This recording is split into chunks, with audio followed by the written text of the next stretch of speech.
live via Skype. It's the hashtag Wrestling Podcast. I'm your host, Turnbuckle Jim, and with me, as always, my favorite Devil Eagle, Marcelo Corporates. Whoa! Am I supposed to are you calling us J&J Security, man? No, I thought I was referring to Kane. Anyway. Well, I am fast count as always because I miss Nick Patrick's referee skills. And I am Titantron because you cannot see me, but I'm always there. I will occasionally throw people into you. Yeah, that's right. Close enough, or a conveniently parked car on the entrance ramp. Occasionally we'll do that too, yes. We will I'm definitely large and highly dangerous. Well, anyway, folks, we got a pretty standard show for you tonight. We're going to go ahead and talk about Raw, such as it was from London. And then we're going to go ahead and go through Royal Rumble 1999, our retrospective interview, followed by finally our top 5 jobbers of all time. Did you have a hard time with that list, Mr. Jim? I just finished it, and yeah, it's the thing is, like, I remember the good performances. I don't remember like the guys they constantly beat. So my list of jobbers is just kind of like, these guys lose a lot. Now, I guess we can look back at this later, but I'm predicting at least one or two of your guys on your list had to have been like the first 20 guys that Goldberg beat in his winning streak, maybe? No, actually I did not have anybody. Oh, I have one team from WCW on there. They may or may not have been part of Goldberg's winning streak. I have a lot of WCW myself, so they just had the better jobbers, I think. Yeah, but it'll be an interesting list for sure. Yeah, definitely. Anyway, so let's go ahead and get started with Raw. There really isn't much to talk about it. I was really underwhelmed by the whole show. They had like maybe 2 good matches in John Cena versus Wade Barrett and freaking Dolph Ziggler versus Devil. I want to call him that. But overall, really underwhelmed. Tim, what do you think? Yeah, I mean, to be honest, there were times where I took a nap in between matches, so I'm right there with you. Yeah, very underwhelmed. Disappointed if I was in London. What do you think, Brock?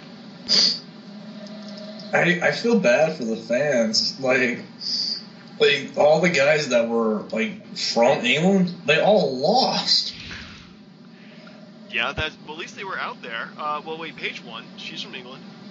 Well, I mean, yeah. Well, I don't know if I saw that part on Hulu, but I know. I know Barrett wasn't going to beat Cena, but you couldn't give Neville a win over Ziggler with Sheamus interfering. I mean, come on. Yeah, that's true. Agreed. But I mean, who isn't excited about Roman Reigns and Big Show? Goodness, not even Roman Reigns looks excited for Roman Reigns versus Big Show. That's how sad it is. Well, did you hear the "Thank You, Big Show" chants? Yeah, I did. Yeah, that crowd was really not a Roman Reigns friendly crowd. So, what do you think of the whole Kane thing, guys?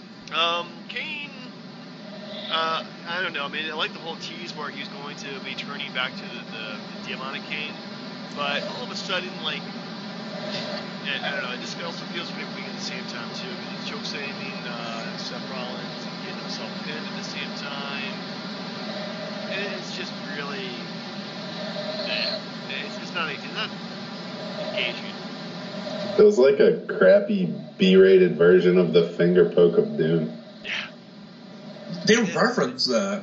Yeah, they did. They're like, this is the thing that brought WCW down. Like, well, no shit. Yep. Pretty much. But, you know, we should be positive. We should at least find one thing we liked about it. About Kane's little turn or the Raw overall? Just overall. I like the fact they're putting Neville in matches with superstars. We really wanted to I can't believe these the word superstars.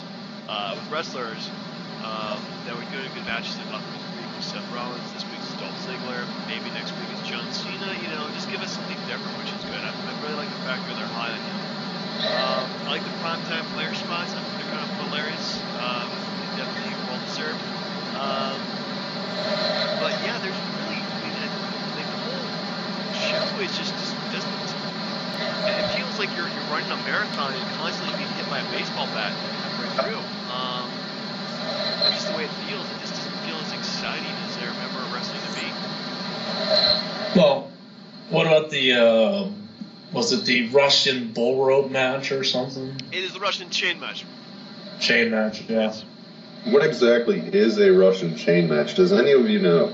I believe that Vladimir Putin actually came up with the Russian chain match back in 2003. And when it was beaten 20 seconds as Putin beat him in submission.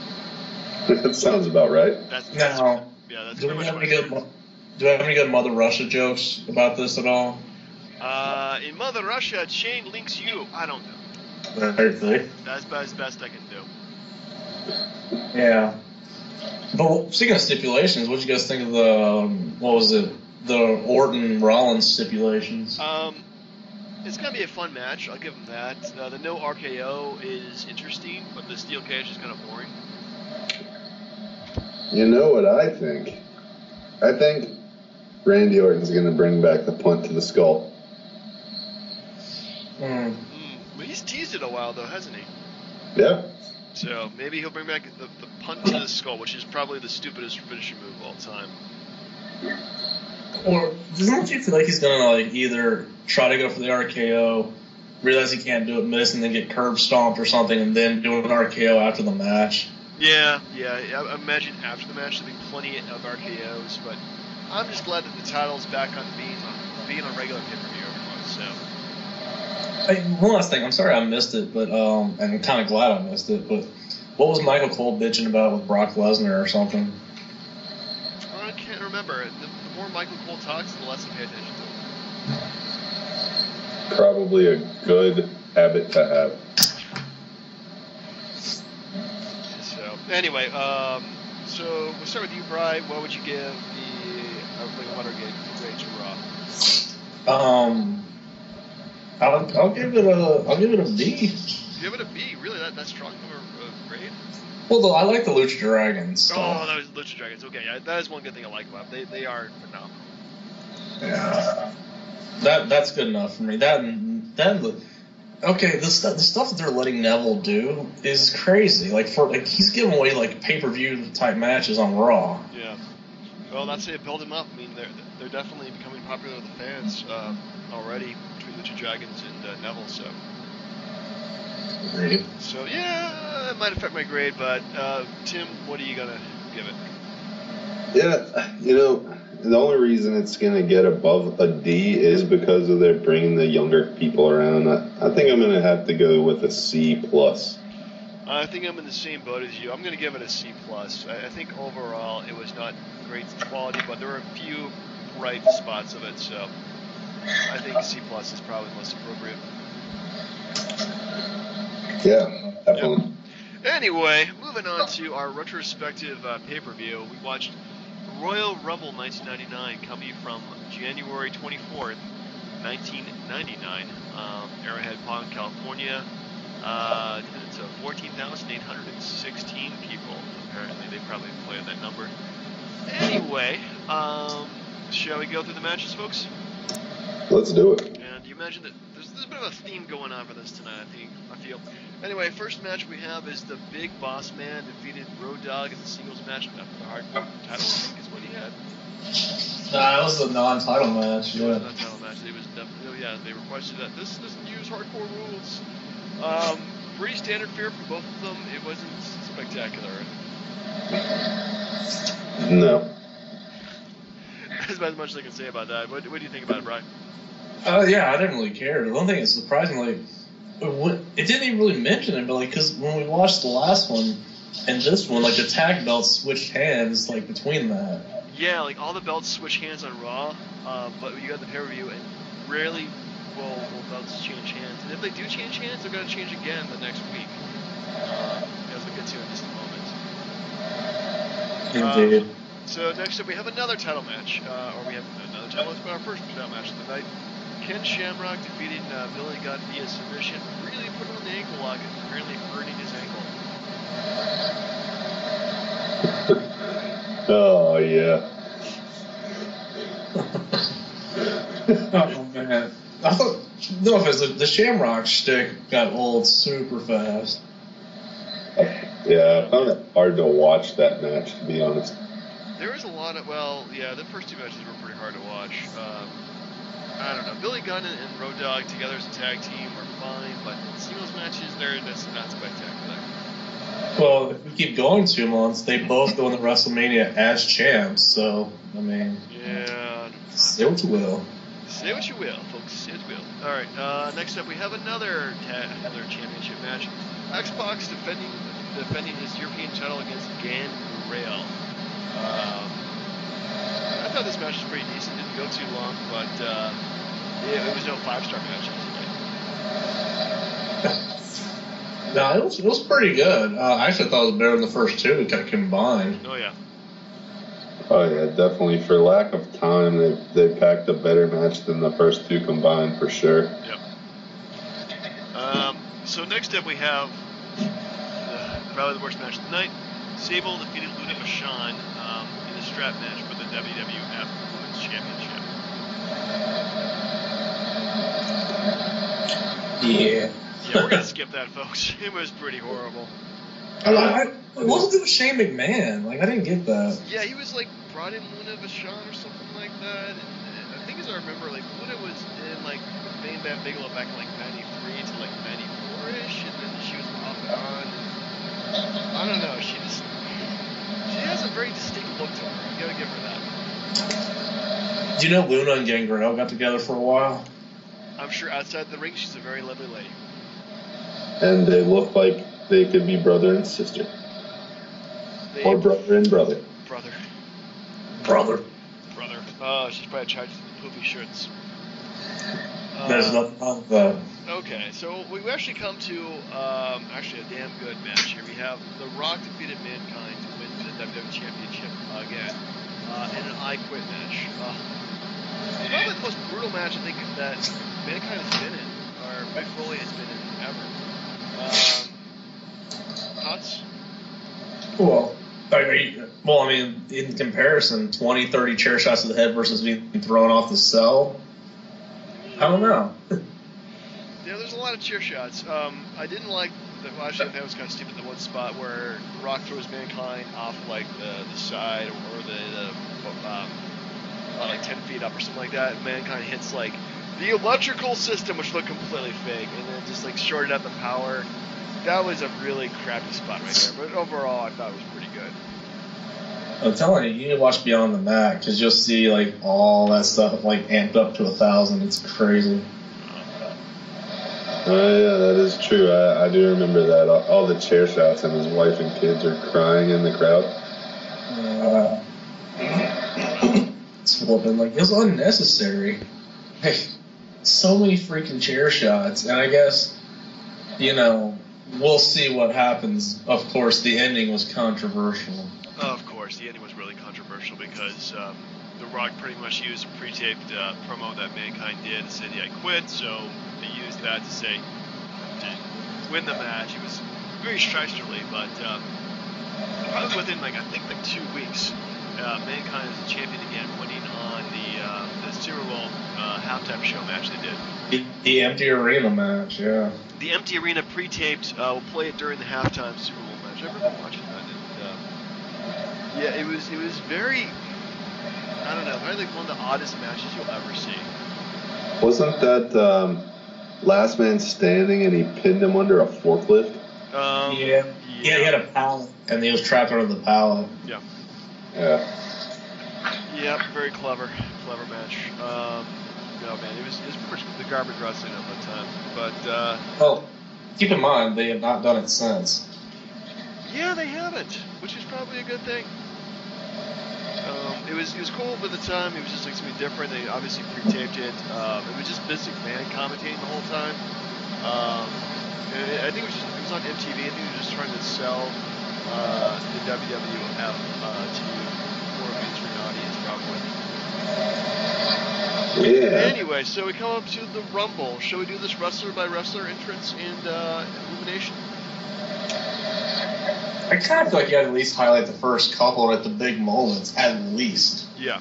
All right. Well, we'll start ahead and start out with number one entrance is Stone Cold Steve Austin. Number 2 is Vince McMahon. Can we talk about how hyped up Jerry Lawler was for Vince's physique?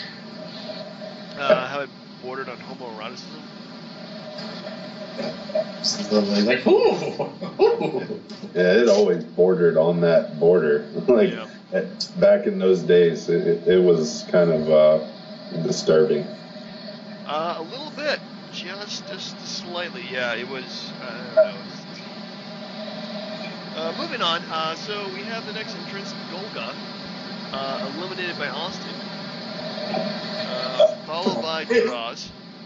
It was Earthquake. Come on, man. Okay, well, come on. You gotta go by the name they're using at the time. If it was Earthquake, it'd be like, oh my god, it's Earthquake's back. No, it's Golga. No, we can't go to Droz without mentioning the whole Austin McMahon in the women's bathroom with the entire corporation in the women's bathroom. Yep, and Stone Cold Steve Austin chases after Vince McMahon into the women's bathroom. He gets jumped by the entire corporation. Gets stretchered out of the building. Yeah, but the whole point is, why the women's bathroom? Because nobody expects the women's bathroom.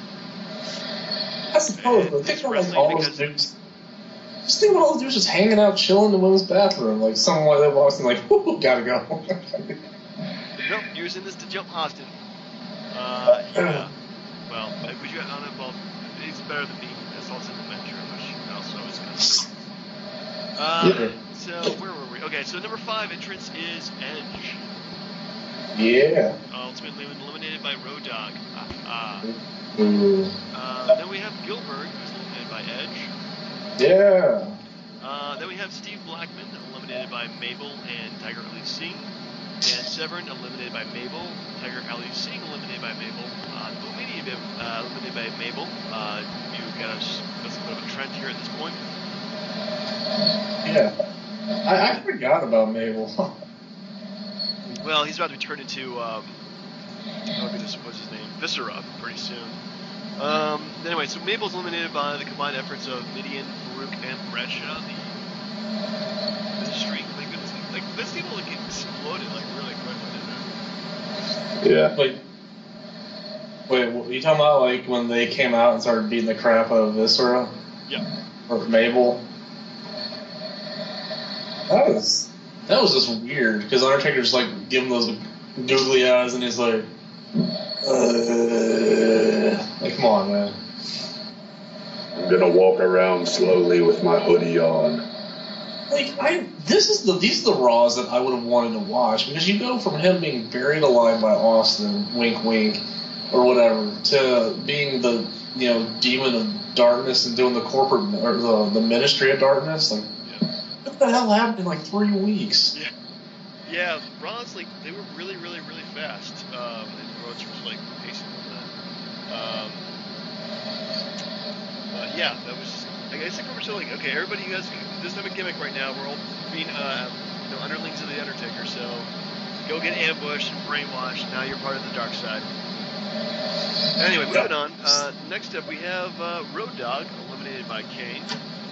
Followed by Gangrel, eliminated by Road Dogg. Jurgen, I can't believe he's still around at this point, so eliminated by Kane. Al Snow, eliminated by Road Dogg. Goldust, eliminated by Kane.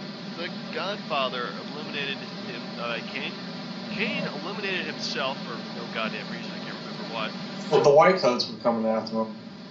Oh, you're right, I forgot that. So next up we have Ken Shamrock, eliminated by Austin. Billy Gunn, eliminated by Austin. Test, also eliminated by Austin. Big Boss Man, eliminated by Austin. Triple H, eliminated by Austin. Val Venus, eliminated by Triple H somehow. Can I ask for a comparison's sake thing real quick? Yeah. This is for both of you guys. Like, what's cooler? Like, Austin getting beat up, sent in the ambulance, coming back in the ambulance during the Rumble, or the hijinks of Sandman with his ambulance and the ECW helicopter? I'd go with Sandman ECW helicopter because they actually had a helicopter following the ambulance. Obviously pre-taped, but very hilarious, though. Yeah, I'm going to have to agree. Anytime you have a helicopter, that trumps just the ambulance. Yeah, I mean, it's just like seeing him come back in the ambulance and him driving it, yeah, that's funny, but Sandman doing it, like, followed by a helicopter, like Hops, that's even better. Now, where was Hogan to run Austin over with a semi? God. Blowing up his ambulance, yeah, right. Oh man. Where was I? Anyways, next up we have X-Pac, eliminated by the Boss Man. Mark Henry eliminated by China. Jeff Jarrett eliminated by Triple H. D'Lo Brown eliminated by Boss Man. Owen Hart eliminated by Austin. China eliminated by Austin. Entire country eliminated by Austin. And then finally. I apologize. Like, did you see, like, how blatantly cold it must have been in the arena when, like, Deborah came out, or when Terry came out, and you saw basically everything that they had? I'm just saying. Yeah, it must have been. There were nipples on play, big time. Yeah, well, it was an era where you can get away with that kind of crap. That is true. They were very risque. Yeah, definitely not for the kids anymore. I was fine with it. Anyway, well, when you're like, oh my goodness, I was 19 years old when I was watching, or 18 years old, so yeah, I was just like, yeah, this is pretty awesome. So finally, Stone Cold Steve Austin is eliminated by Vince McMahon after being distracted by The Rock. Your winner, and nobody expected it, Vince McMahon. I mean, come on, the whole $100,000 bounty. I mean, was he really going to pay that to somebody else? Not in real life. Yeah. But yeah. I remember too when when I was watching this, we used to, of course, do the whole pool in terms of like you're betting who would win. For the Rumble, we actually just kind of like got random draws of everybody who's in the match. And somebody got Vince McMahon, which was just like, ah, shit, I got McMahon. It turned out he won the damn thing, so it was like got super excited that Vince McMahon was the winner. But yeah, I think this is definitely not the best Rumble they've ever done. I think for various reasons there wasn't a lot of dramatic phases to it. The only thing that was really exciting, it was very like it was either Stone Cold Steve Austin was going to win it or something else was going to happen. So I didn't feel like we were really enthralled by it, as you said. Rye would let her grade to it. Well, okay. Well, to be fair, if that was done today, which it kind of was with Roman Reigns, you see how the people were behind Austin. That's the difference. Yeah, that's true. People love them Stone Cold Steve Austin, but he was a proven product at this point. But I thought there was a good story in it. The fact, like, how he got beat up at the beginning and then he came back. I like that story. I give it a B+. I give you that story was pretty good. My only problem is that between when he got beaten up and when he came back, it was really boring to watch. Well, I mean, because they didn't really build anybody else to a main event level yet. Yeah, that's true. I mean, who else was in the main event that could take him on? Like maybe Mick Foley, or McFoley, or Triple H is almost about to be pushed to this point, but not quite. Yeah, he doesn't win the belt till the night after SummerSlam, I want to say. So that's like 9 months later, so. Tim, what would you give the... What? Well, I guess I'd have to give it a B, maybe. I don't know. Austin got 2 entrants. Did you guys notice that? So when he got number 1, he he came back in the ambulance, and then he stole somebody else's number, I guess, because he got that entrance too. So there were, I guess, actually like 29 people in the Rumble. Actually, look at this. I think what happened was he came out when it was the Big Bossman's time to come out. So he came out before the Bossman came out. So he didn't actually steal somebody's entrance. Oh, okay. Well. So, but yeah, very cool though. He should have had like 2 entrances though. He should have just beaten somebody else up and came back in. Right. I mean, you can't top what Mick Foley did the year before with what Cactus, Dude Love, and Mankind. That was great. All 3 personas were in there in the call. It's not really cheating because they're really not the same character. It's true. I would have just liked to have seen one eliminate the other. That would have been really awesome. So anyway, I'm going to give us. I think the Rumble was okay. The title match was great. The rest of the card was very good. I'm going to go with a B-. Fair enough. going to be pretty cynical on this one. I'm going to go with a B-. I don't think it's that great. But anyway, so next week we have the next month's review, St. Valentine's Day Massacre. Nice. Which, if I'm not mistaken, is the debut of Paul White. Yes, Paul White, the Big Show, if you will. Yeah. All right. I remember that vaguely. Yeah, I remember watching this too, and I started watching it last night. And like Goldust defeated Blue Dust. Oh my God, this is shit. Well, keep in mind, like, this was like before they started putting in like that 90-day or longer like no compete clause crap. Because like in like this month, I believe, like if you go back and watch it, like Giant fought Nash in like a powerbomb match or something crazy. Yeah, it was something around this time. Yeah, he was let go. Like January or something like that. And like 2 weeks later, he's like shows up in the main event of Austin McMahon. So. Well, they learned their lesson after this too. They're like, we're not going to release somebody who's just going to show up right on the other person's TV set. So, and this is around the time where like WWF was starting to get really popular, but WCW started just getting like retarded in terms of its booking. Yeah, I agree. That it got very, very just out of whack, and I don't know, man. It was so mixed up there at the end. It was hard to watch. I think I stopped watching altogether. Yeah, I think around January is when I remember I was taping one show and watching the other one, or taping both of them just in case. And Raw became the show I stayed up to watch that one, and then I watched like Nitro the next night if anything happened, and then it just got so crappy. I think I just gave up on Nitro, after a while because it was so badly done. And then I tried watching again when what's his face is booking it. Vince Russo. Yeah, Vince Russo. And it was like even worse. It was so bad to watch. But Raw at this point became my show. You say what you will, man. I stay with WCW until its dying day. Yeah. I mean, I definitely watched in the end, but I wasn't as hardcore of a WCW fan because, like, once you have Hogan feuding with Billy Kidman, and then you have like Raven's flock becoming big, and not that Raven was bad, but and then what was it, Vampiro and Sting, and they had some like, who was it that had a graveyard match with them? They were actually in an actual graveyard. Well, don't forget the buckets of blood being dumped from the dumped by Vampiro or whatever. Yeah. Yeah, it was ridiculous. One last thing to think about, like, so from '94 when Hogan got there, he was champion every year until the place closed in like 2001. So unless you count that 3-month period, Hogan was champ at least one time every year that he was there. Wow, they were really running that show on Hogan, weren't they?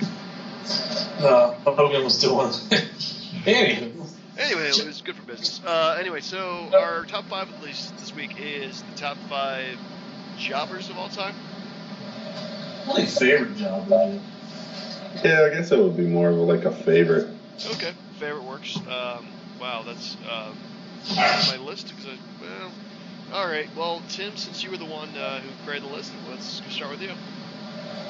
All right, are we gonna do all of ours at once, or just go like? Oh, we're just gonna do like 5, 5, 5, and then 4, 4, 4. Okay, yeah, no problem. Sure, 5, 5, 5. Never mind. I'm gonna start with like more recent jobbers. Okay. Because the gimmick is cool, but he sucks so bad. Heath Slater. Yeah. Man, I forgot about Heath Slater on my list. That's a good pick. Yeah, he's something terrible. The one-man band, I like it, but he just does not portray it well at all. No, I miss the 3-man band though. Yes. Couldn't be Jinder Mahal going out there with the freaking turban on, rocking out some really bad rock music. Yeah. There you go. Anyway, Brian, you want me to go next, or do you want me to go next? Your call. Okay, I guess I'll go next with mine. My list is probably not like my favorite of all time, but definitely, jobbers I appreciate. So my number 5 is also very recent too. But probably, unless you watch NXT or like in the last few months or so, you probably haven't seen her. Blue Pants. I heard of Blue Pants. You've heard of Blue Pants? Yeah, she just was known because she was wearing blue pants when she wrestled. But as a fans love her, I think she looks great. I wish they actually gave her some kind of push, but now she's just being known as Blue Pants in losing matches. All right. Did not expect that at all. Fair enough. I guess I'll just keep mine recent too. It's so tough. Like I got 2 I wanted to use, but how can you not like Curtis Axel? That is very true. He's very likable with Axelmania, man. Oh god, and like he was a jobber before that because when him and Ryback were tag team together, they just lost to everybody then. Ryback was terrible. And what was his big push? Like the one match where Triple H he beat Triple H, wink wink. Yeah, he beat Triple H and he beat John Cena by dubious methods, I should say. Yeah, no, but his Axelmania thing is almost as good as like the honkometer that Santino used. Oh, it's so good. The honkometer. Yeah, where it was like he won the IC belt and was trying to catch Honky Tonk Man's all-time record. Okay. It was so funny. But yes, Curtis Axel is my number 5. Very nice. I guess that would be my turn to go with my number 4 pick. Yeah. He's popular. He hasn't been around much lately. And he is the internet champion. I'm going to go with Zack Ryder. Yeah, I haven't seen the guy win since, like, ever. Right. Yeah. There's a guy gets so screwed besides him. It's so bad. Yeah. Well, CM Punk brought it up when he was still dropping pipe bombs that Zack Ryder is one of the hardest workers and he never gets a push. So it's like he's the consummate jobber. They've given him that title. He's going to lose matches, and if he doesn't want to, then he's not going to wrestle, I guess. I don't know. Yeah. That's kind of sad. Well, I mean, think about like the big angle he had, where like he wins the U.S. belt from Ziggler, then loses it to Swagger, gets the shit beat out of him constantly by Kane. Didn't he get like pushed off the stage in a wheelchair by Kane? That's before I started watching again. And then at WrestleMania, he gets like slapped in the face and kicked in the balls by Eve.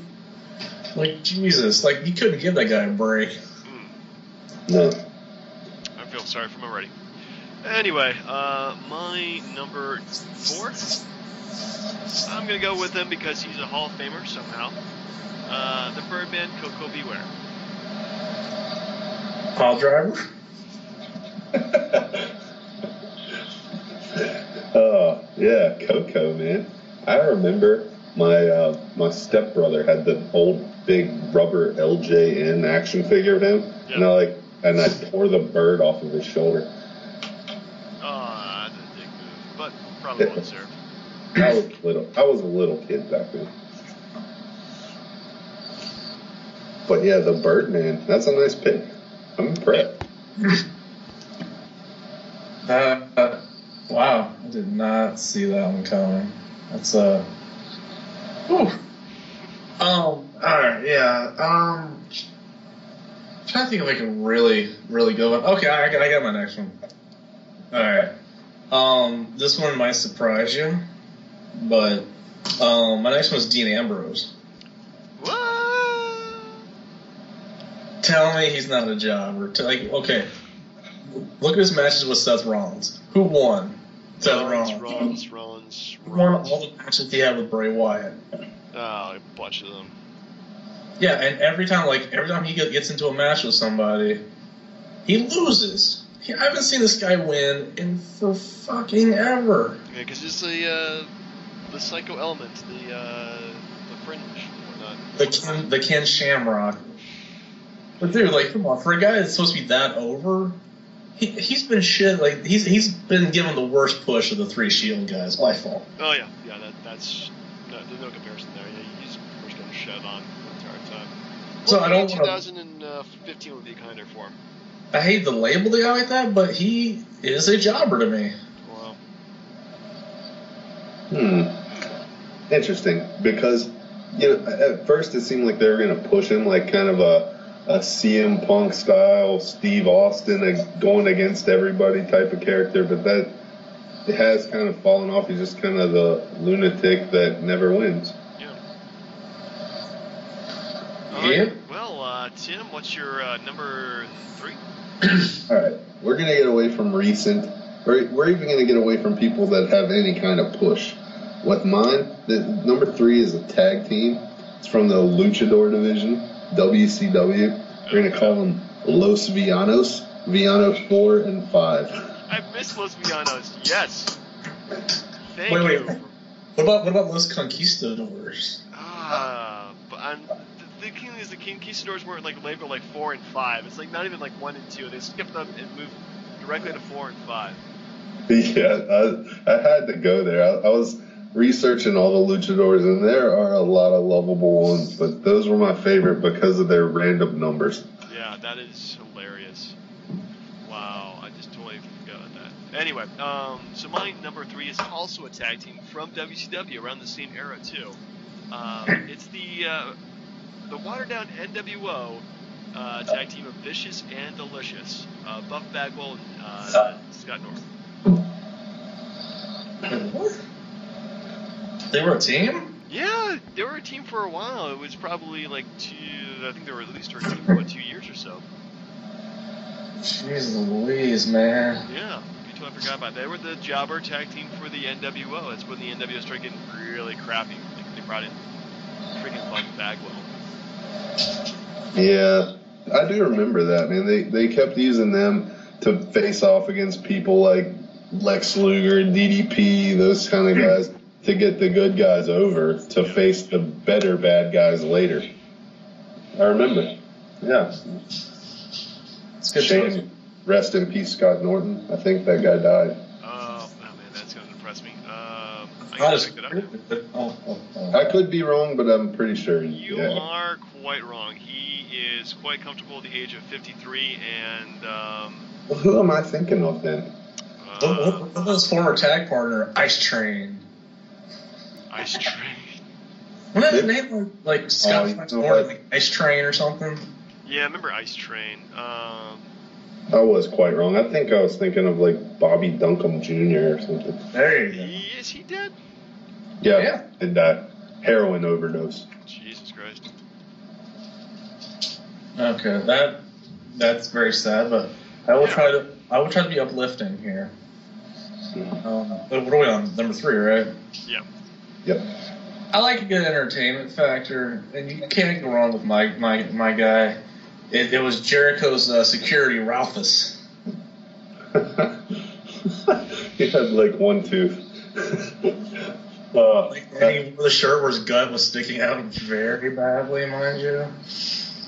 And like but he did take a pretty nice spear and a jackhammer from Goldberg that one time. I was like, that probably hurt Goldberg more than it hurt Ralphus. It probably did.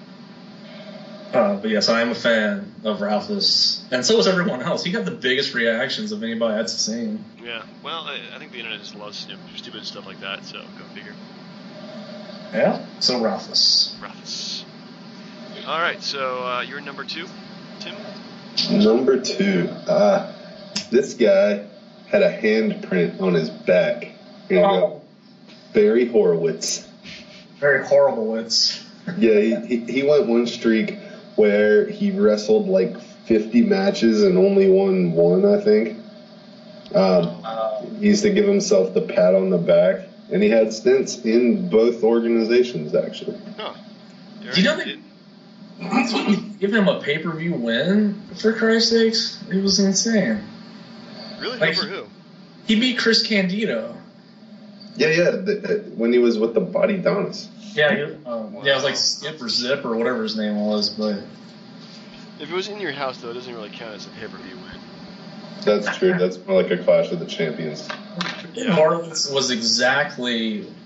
Do you know why I liked him? Because he was like an entertaining reason to watch WCW Saturday Night when they completely forgot about that show. They did. There's like, here's some wrestlers, they're wrestling, have fun. It was like it was on life support at that point, but you were like, yeah, I'll watch him fight Bobby Eaton. Who cares? Yeah, we'll spend a good Saturday. We had nothing better to do, right? Hey, I'm Skippy. Exactly. All right. Well, I'm gonna go with my number 2. Actually, former tag team champion in WWF. I'm gonna go with Haku, aka Meng. Really? Hmm? I wouldn't know. I never thought of him as a jabber. I wouldn't think of him as a winner, though. I mean, fair point. Yeah, I gotta agree, man. He definitely wasn't the type of jobber that got worked every match. You know, he got worked over. He did have his moments, but he definitely never got the big push either. Yeah, I mean, I really can't remember a single time this guy's actually won. Like, even like when they won the tag team belts, I can't remember how he did that either. Yeah, with Barbarian, I remember. Yeah, I mean, I'm sure this guy's won a pay-per-view, but yeah, it's not very memorable. And I remember he's usually used to put over other guys, you know. Yeah. Well, he was King Haku, if that's anything. He was King Haku. I don't know how the fuck that happened. Bobby Heenan's a very good manager. He's a great manager. Oh my goodness! Like everybody he touched turned to gold. It was like Paul Heyman before Paul Heyman. You know, Bobby Heenan is like, don't even compare him to Paul Heyman. It's Bobby Heenan. He's so much better in every single angle than Paul Heyman. Oh, I definitely agree with you. All right. To be fair for the number 2, these guys have been a tag team together, and I can't separate them enough to make the other one number 1. So, with all due respect, I'm making Big Show and Kane my number 2. Oh. Because they were tag team champions who did job to the Spirit Squad. So keep that in mind. But how do you not have those guys as jobbers? I mean, look at him jobbing to Seth Rollins last night, for Christ's sakes. God, that was terrible. Or look at like the last couple of months, year even, where like it's just been Kane getting his ass whipped every night, Big Show losing every night. I can't remember a single time that Kane has actually won a match in the last 2 years. That's pretty sad, isn't it? Yeah, so like, and then not even look at like the last 14, 15 years for those guys. They'll get a semi-decent push, then they'll job to some up-and-comer, go away, come back, cycle, rinse, repeat. They're like the big-time jobbers. Yeah, they're just been used to put people over. Yeah. Quite sad. All right, so Tim, you're number 1. My number 1 trained one of my all-time favorites, and he was always there in my childhood, always that guy losing the match, but not a bad guy. He was always a face type of jobber, and that is Sergeant Buddy Lee Parker. Oh, Goldberg's trainer. Nice. Yeah, that guy was pretty.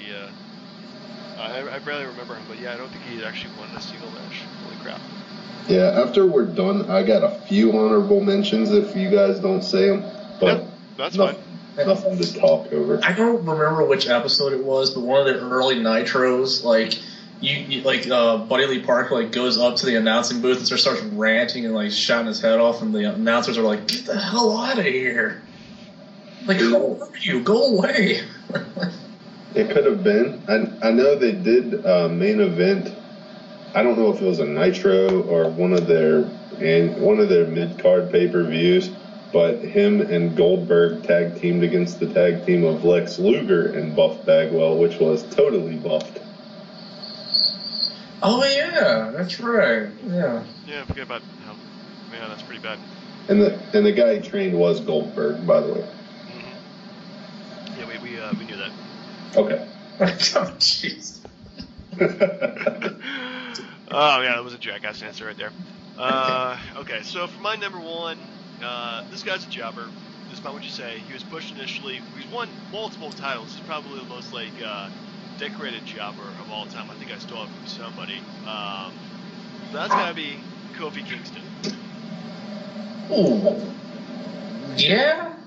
I did not even I forgot he was still wrestling, actually. A New Day? Yeah, how about that? So lame. Yeah, Kofi, and I used to really like him too. I mean, I still don't hate him. I just wish he would have got a push back when he was still solo. Yeah. I know little titles, but Well, the whole Randy Orton thing, Randy Orton put the kibosh on that. Yeah. yeah, it's true. When he dumped paint all over his NASCAR. Yeah. There's like a Raw where he does the botch spot on Orton. Orton just like yells at him like during the match, and then after that, done. Wow. Just done. Straight garbage. Oh, so my number one. You are number one. We saved the best for last. I know I told Tim this a couple days ago, but my number one is the entire NWO Black and White once they came back together. Wow, that's... Because it's like Horace Hogan, Vincent, like Stevie Ray, like Scott Norton, like that is Jobber's Row right there. Like it's a more impressive lineup than Raven's block minus Saturn and Raven, you know. Yeah, that's pretty bad. Horrible, I'd say. Horrible. And I felt bad for Stevie Ray throwing him in that bunch, but like him feuding with Vincent over being the leader of the B Squad NWO, come on. Yeah, ooh, man. That's pretty bad. That's garbage. So, next week, is that my pick? I believe it is. Okay, well, we're just going to go with something, I don't know, think creatively. We're going to go with the worst finishers of all time. I don't think we've done that yet. John Cena sucks. John Cena sucks. Anything with a fireman's carry except for the F5 is definitely going to be on that list. I agree. Yeah, that'll be a fun one to do. Yeah. Alright, well, do you have some honorable mentions for the jobbers? You know, actually, I think Brian covered them all. Okay. I was gonna put Horace in there, but you know, he was in that group. So. Well, I'm just glad that we didn't. We obviously worked on a list independently, so we didn't. Because sometimes we'll have the same guys showing up in the same list, but nobody had the same guy. So, a little clap there for all thinking creatively. Yeah. You know, like I was thinking, what if like Spike Dudley or like the Hurricane or something, you know?